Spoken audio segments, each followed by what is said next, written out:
পরিবেশ এবং পরিস্থিতি অনুযায়ী শিক্ষা প্রতিষ্ঠান পর্যায়ক্রমে খুলে দেওয়া হবে। আগামী রোববার প্রাথমিক পর্যায়ের প্রতিষ্ঠান খুলে দেওয়া হবে। আমরা চাই শিক্ষা প্রতিষ্ঠানগুলোতে শিক্ষার সুষ্ঠু পরিবেশ ফিরে আসে। কোনো ধরনের ভয়ভীতি আশঙ্কা ব্যতি রেখে শিক্ষার্থীদের শিক্ষা জীবন ফিরে পাক স্বাভাবিক গতি, এটা আমাদের প্রত্যাশা। শিক্ষার্থীরাই এদেশের ভবিষ্যৎ, আমাদের ভবিষ্যৎ। আগামী স্মার্ট বাংলাদেশ বিনির্মাণ হবে তাদের। আমরা দেখছি নাগরিক সমাজের অনেকেই চলমান সংকটে তাদের নিজস্ব মতামত ব্যক্ত করছে।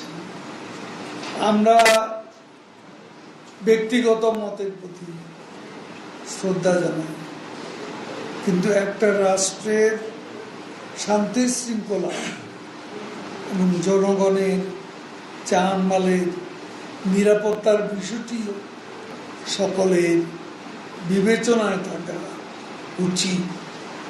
তাদের মতামত প্রকাশের সুযোগকে কাজে লাগিয়ে তৃতীয় কোনো স্বার্থান্বেষী মহল যেন উস্কানির সৃষ্টি করে কাজে ব্যবহার না করতে পারে, সে বিষয়ে সকলকে দায়িত্বশীল হওয়া উচিত।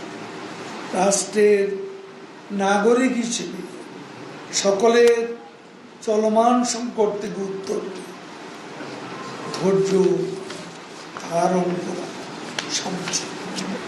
জামাত শিবির চিহ্নিত সন্ত্রাসী সংগঠন।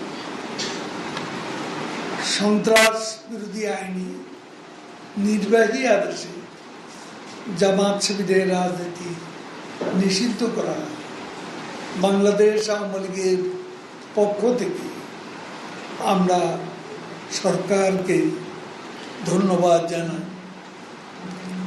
মহান মুক্তিযুদ্ধের সময়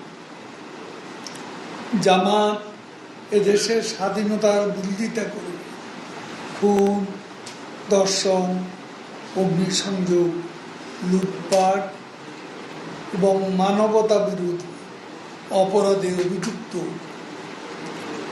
যুদ্ধাপরাধীর দল। এর আগেও বাংলাদেশে কয়েকবার জামাতের রাজনীতি নিষিদ্ধ হয়েছিল। এবারও জামাতের রাজনীতি নিষিদ্ধের কাছে বিভিন্ন সময়ে জোরালো দাবি উঠেছিল। সে গণদাবির প্রতি আস্থাশীল জামাতের রাজনীতি নিষিদ্ধ করার সরকারি সিদ্ধান্তকে আমরা স্বাগত জানাই। জামাত নিষিদ্ধের পরিপ্রেক্ষিতে মির্জা ফখরুল ইসলাম আলমগীরের বিবৃতি দেখলেই বোঝা যায় জামাতের সাথে তাদের সম্পর্কের বন্ধন কত নিবিড়।